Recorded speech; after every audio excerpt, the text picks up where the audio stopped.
दिक्कत हो जाएगी पे। तुम अंदर बैठो, चल के नहीं आ जाओगे। लखीमपुर खीरी अब्बास यहाँ आ जा। जो है लखीमपुर खीरी का वो लगातार सरकार पे दबाव डाल रहा है। देखिए, लखीमपुर में जो हुआ वो दुनिया में नहीं हुआ होगा। जो किसान हमारी अर्थव्यवस्था को बचाता है, अन्नदाता जिसको कहते हैं, हमारा पेट भरता है, हमें कपड़े पहनने को देता है, और कोरोना के समय में भी किसान ने हमारी अर्थव्यवस्था को बचाया, सबसे ज़्यादा रोजगार नौकरी देता है।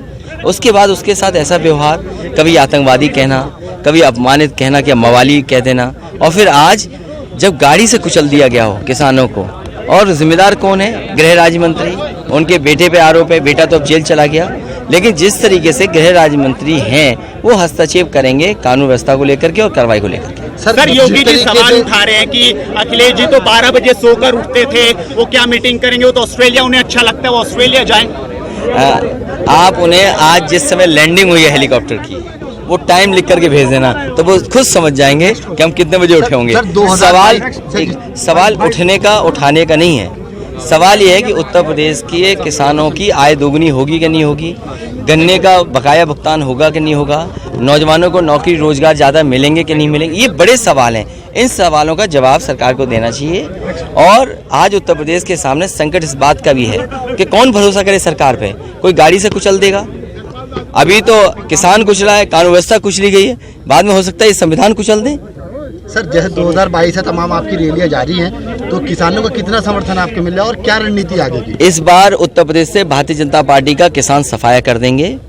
किसान, नौजवान, व्यापारी, हर वर्ग के लोग तैयार हैं भारतीय जनता पार्टी का सफाया करने के लिए। क्या तीतरों से आज आकर आप आश्वस्त हैं कि जिस तरह से भीड़ आई, लोगों का समर्थन मिला, कि 2022 में वोटों में तब्दील हो पाएंगे लोग? तीतरों और सहारनपुर में पिछली बार भी मैं पहली बार आया था, गठबंधन के लिए अपील करके आए थे। यहाँ की जनता ने मदद की थी गठबंधन की। मुझे पूरा भरोसा है इस बार भी किसी दल का खाता नहीं खुलेगा। यहाँ असदुद्दीन ओवैसी को लेकर के यूपी में जिस तरीके से हलचल है, तो क्या मानते हैं? देखिए, जनता बदलाव चाहती है, जनता परिवर्तन चाहती है। किसान, नौजवान, व्यापारी नाराज हैं सरकार से, इसलिए भारतीय जनता पार्टी का सफाया होगा। कोई कहीं से दल आए, आखिरकार भारतीय जनता पार्टी की ही सरकार से तो लड़ रहा है, और भारतीय जनता पार्टी को हटाना चाहती है समाजवादी पार्टी। समाजवादी पार्टी ही तो हटा रही है, तो और दल समाजवादी पार्टी से लड़ने आए कि भाजपा से लड़ने आए? बहुत धन्यवाद पत्रकार साथी। ये गरीब किसानों को धोखा देने का काम कर रहे हैं, क्योंकि अकाउंट में जब पैसा आ जाता तो हमारा किसान भाई सोचता है चलो कुछ तो आ गया, कुछ से हमारी मदद हो गई। ये धोखा दे रहे हैं। जब आप अपने पूरे साल का हिसाब किताब लगाओगे तो आप महसूस करोगे कि आपके साथ धोखा देने का काम भारतीय जनता पार्टी कर रही है। धोखा है। और जिस समय गरीबों को सबसे ज्यादा जरूरत थी, जिस समय गरीबों को सबसे ज्यादा जरूरत थी, उस समय भारतीय जनता पार्टी के लोगों ने हमारी गरीब जनता को अनाज छोड़ दिया। कैसे भूल जाओगे कोरोना? कैसे भूलोगे? बीमारी आई, लोगों ने अच्छा इंतजाम किया। सरकारें मदद करती रही गरीबों की, लेकिन ये सरकार ऐसी थी जिसने लाठी भी मारी और हमारी जनता को अनाज भी छोड़ दिया।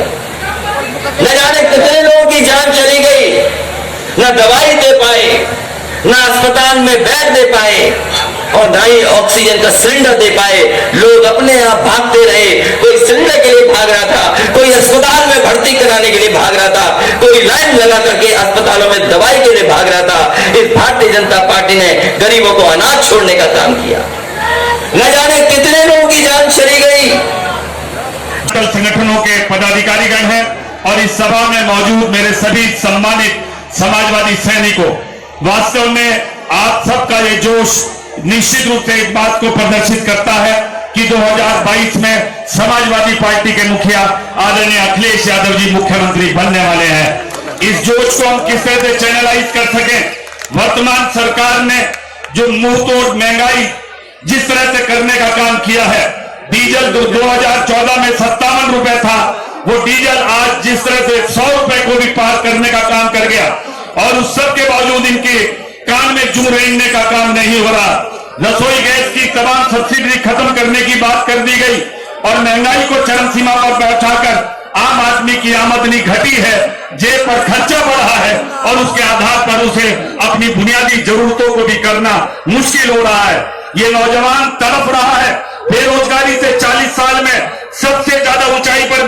बेरोजगारी है, और उस बेरोजगारी के रोजगार की अगर कोई आशा है तो उस आशा का नाम अखिलेश यादव है। इन तमाम परिस्थितियों के बावजूद वर्तमान की मौजूदा सरकार जो धोखे के साथ सरकार में आई, उसने इस मुल्क को ये विश्व गुरु का रुतबा दिलाने की बात करते हैं, परंतु वास्तव में जनता समझती है कि वो डॉलर जो 2014 में 57 रुपए था, उस डॉलर की कीमत आज बढ़कर 75 रुपए हो गई।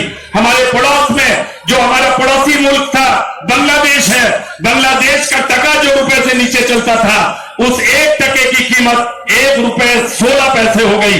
इन तमाम परिस्थितियों के बाद जब मुल्क नीचे की तरफ विकासशील से अविकसित मुल्क की तरफ जाने की बात कर रहा हूं, हमारी ये सरकार, इसे न फिक्र किसान की है, इसे न फिक्र मजदूर की है, इसे न फिक्र व्यापारी की है। अगर इसे फिक्र है तो केवल बड़े उद्योगपतियों की, सुपर रिच और कॉर्पोरेट सेक्टर के लोगों की, जिनकी संपदा कई हजार गुना बढ़ाने का काम इन्होंने किया है। अब तमाम मुल्क को बेचने की व्यवस्था करने वाले लोग किस तरह से डेमोक्रेसी को घटाकर कॉर्पोरेट करेंसी लाना चाहते हैं। आपने तो वायदा किया था किसानों की इनकम दुगनी करने का, आपने किसानों की इनकम दुगनी नहीं की, बल्कि किसानों की लागत दुगनी करने का काम कर दिया। नलकूप की बिजली बढ़ा दी गई, डीजल बढ़ा दिया गया, कीटनाशक बढ़ा दिया गया, फर्टिलाइजर का रेट बढ़ा दिया गया, और किसी भी रूप में आज हमारे इस इलाके का गन्ने का किसान तड़प रहा है, और लगभग 400 करोड़ रुपया इस जिले का बकाया है, और इस मंडल का 1144 करोड़ रुपया बकाया है। किसान कह रहा है कि आपने तो वायदा किया था कि 14 दिन के अंदर भुगतान कर देंगे। 14 दिन के अंदर भुगतान करना तो छोड़िए, परंतु उस पर ब्याज तो